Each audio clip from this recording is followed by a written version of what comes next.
अस्सलामु अलैकुम वरहमतुल्लाहि वबरकातुहु नहमदुहु व नुसल्ली अला रसूलिल करीम अम्मा बाद। हज़रात, आज की ये वीडियो हरफा के मसले पर है। कुछ जगह हरफा बोला जाता है, कुछ जगह अरफा बोला जाता है।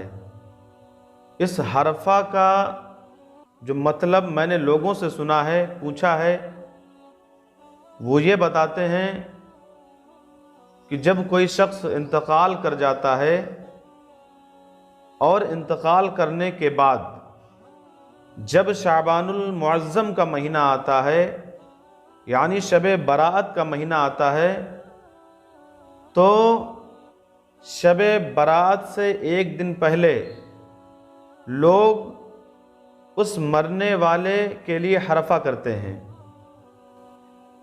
और ये कहते हैं कि हरफा करने से वो जो मरने वाला शख्स है उसकी रूह अपने परिवार वालों से मिल जाती है। हरफा करने से उसकी रूह अपने घर वाले, अपने ख़ानदान वालों से मिल जाती है। और जैसा कि हमने ये भी सुना है कि इस हरफे के लिए लोग 7 तरह का खाना बनाते हैं और उसके बाद हरफा करते हैं। तो हज़रात, हमें ये जानना है कि क्या इस हरफा करने की इजाज़त मज़हब इस्लाम ने दी है? इस हरफे को करने की इजाज़त क्या हदीसों में मिलती है? इस हरफा करने की इजाज़त क्या हुज़ूर सल्लल्लाहु ताला अलैहि वसल्लम ने दी है? इस हरफा करने की इजाज़त क्या किसी मोतबर किताबों में मिलती है? इस हरफा करने की इजाज़त क्या किसी उलमा या किसी मुफ्ती ने दी है? या इस मसले पर, इसके करने पर उलमाए किराम का इजमा है या इत्तेफाक है? या इस मसले पर किसी औलियाए किराम ने इजाज़त दी है? तो हज़रात, मैं आप लोगों को बता दूं कि मैंने मदरसे में तालीम हासिल की, लेकिन मुझे शुरू से लेकर आखिर तक किसी भी किताब में इसका ज़िक्र नहीं मिला है। ये हरफा का लफ्ज़, अरफा का लफ्ज़ जो लोग करते हैं, इसका ज़िक्र नहीं मिला है। और उसके बाद मैंने इस मसले को उलमाए कराम से भी पूछा, अपने उस्ताद मोहतरम से भी पूछा, मुफ्तियान कराम से भी पूछा, मोतबर किताबों को मैंने पढ़ा, तो कहीं भी इसकी इजाज़त नहीं मिली। किसी भी उलमा ने इसकी इजाज़त नहीं दी। मेरे उस्ताद गिराम ने भी इसे एक मन घड़ंत रस्म बताया है। तो हज़रात, ये एक मन घड़ंत रस्म है जो लोगों ने खुद से बनाई हुई है। इस हरफे अरफे की इजाज़त मज़हब इस्लाम में नहीं है।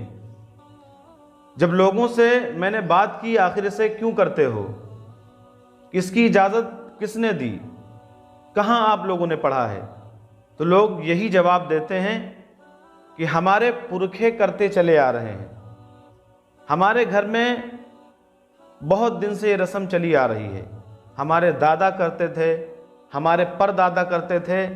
लेकिन मैं उनसे सवाल पूछना चाहता हूँ, क्या मज़हब इस्लाम तुम्हारे परदादा पर नाजिल हुआ है? क्या मज़हब इस्लाम तुम्हारे दादा के नाम है कि जो तुम्हारे दादा परदादा, जो तुम्हारे घर में बरसों से चला आ रहा है, क्या वो मज़हब इस्लाम उसकी इजाज़त देगा? ये रस्म बिल्कुल मन घड़ंत एक जाहिलाना रस्म है। इसकी इजाज़त न कुरान में, न हदीस में है, न किसी उलमाए कराम ने इसकी इजाज़त दी है, न औलियाए कराम ने इसकी इजाज़त दी है। तो बेहतर यह है कि इस रस्म को अपने मुआशरे से ख़त्म किया जाए। अपने मरहूमीन के नाम अगर एहसाले सवाब करना है तो फातिहा कर सकते हैं, अपने मरहूमीन के नाम से मदरसे में बच्चों के लिए किताबें भेज सकते हैं, चटाई का इंतज़ाम कर सकते हैं। किसी गरीब बच्ची की शादी नहीं हो रही तो उस शादी में उनके नाम के पैसे को खर्च कर सकते हैं। लेकिन इस रस्म को करने की इजाज़त नहीं है। हजरात, जब इंसान इस दुनिया से चला जाता है तो ये अल्लाह के सुपुर्द हो जाता है कि अल्लाह सुब्हानहू व तआला उसे कहाँ रखेगा, उसकी रूह कहाँ रहेगी, सिफ़्फ़ीयीन में रहेगी कि इल्लीयीन में रहेगी कि अपने कब्रिस्तान में रहेगी कि कब्र के अंदर रहेगी, ये अल्लाह के अलावा कोई भी नहीं जानता है। लेकिन लोग कहते हैं कि अगर हरफा नहीं करेंगे तो रूह अपने घर वालों के साथ नहीं रहेगी, ख़ानदान वालों से नहीं मिलेगी। ये अल्लाह सुब्हानहू व तआला के सुपुर्द है कि अल्लाह सुब्हानहू व तआला उसकी रूह को कहाँ रखेगा, ये तुम नहीं कर सकते हो।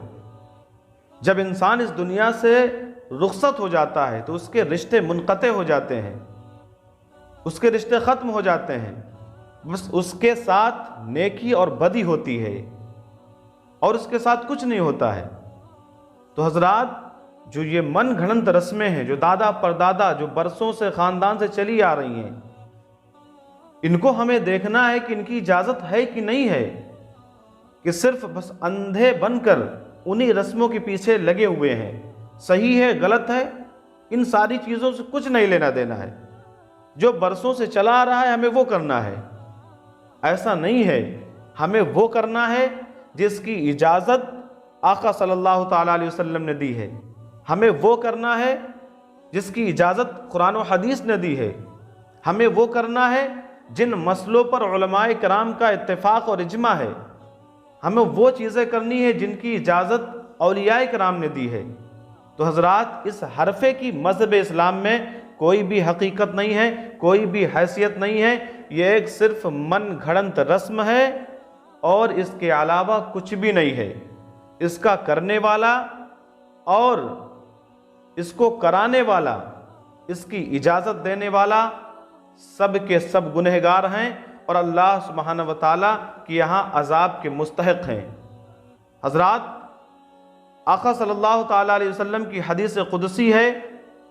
आका सल्लल्लाहु ताला अलैहि वसल्लम इरशाद फरमाते हैं, क़ाला रसूलुल्लाह सल्लल्लाहु ताला अलैहि वसल्लम फ़इन्न खैरल हदीस किताबुल्लाह व खैरुल हदी हदी मुहम्मदिन सल्लल्लाहु अलैहि वसल्लम व शर्रुल उमूरि मुहदसातुहा व कुल्लु बिदअतिन ज़लाला। आका सल्लल्लाहु ताला अलैहि वसल्लम इरशाद फरमाते हैं कि सबसे बेहतरीन बात अल्लाह की किताब है और सबसे अच्छा तरीक़ा जनाब मोहम्मद मुस्तफ़ा सल्लल्लाहु ताला अलैहि वसल्लम का है और बदतरीन बात नई गढ़ी हुई बात है और बिदअत गुमराही है और गुमराही जहन्नम में ले जाने वाला अमल है। तो हजरात, जब ये रस्में, जब ये बिदअतें गुमराही हैं, जहन्नम में ले जाने वाले अमल हैं, तो उन्हें क्यों करते हो, क्यों अजाब के मुस्तहिक बनते हो? तो दोस्तों, इन सारी रस्मों को छोड़कर मज़हब इस्लाम ने जिन बातों की इजाज़त दी है उन बातों को किया जाए, उन कामों को किया जाए। नमाज को पाबंदी के साथ अदा किया जाए। जब रमज़ान शरीफ के रोज़े आ जाएं तो उन रोज़ों को मुकम्मल तौर पर उन्हें रखा जाए और मज़हब इस्लाम की बुनियादी बातों पर अमल किया जाए। जिन बातों का सबूत कुरान और हदीस में मिलता है उन बातों को किया जाए। फालतू की बिदअत, फालतू की गुमराही से बचा जाए। हजरात, लास्ट में बस सिर्फ इतना कहना है कि अल्लाह सुब्हानहू व तआला हमें कहने और सुनने से ज़्यादा अमल करने की तौफीक अता फरमाए और हम सबको इन गुमराही और इन सारी बिदअतों से बचने वाला बनाए। व आखिरु दावाना अनिल हम्दुलिल्लाहि रब्बिल आलमीन। अस्सलामु अलैकुम व रहमतुल्लाहि व बरकातुहू।